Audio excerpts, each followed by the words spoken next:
ভাই রে ভাই, দেখেন এতদিন একজন একজন করে আসতো নাগা চ্যালেঞ্জ করার জন্য, আর এখন দেখেন গ্রুপ নিয়ে চলে আসছে, ফুল গ্রুপ নিয়ে মানে ফুল টিম নিয়ে চলে আসছে নাগা চ্যালেঞ্জ করার জন্য।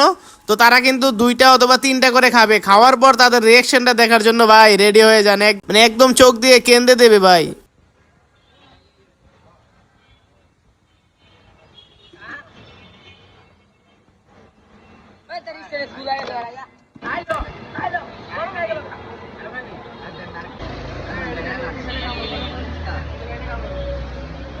চাবে দেওয়া লাগবো, এই মিয়া চাবে দেওয়া লাগবো, আগরে দাও ওই মিয়া। বড় চা দেন না একটা। আচ্ছা দিয়েন না ভাই, চাবে দেওয়া লাগবো। আমি একটা খাইলে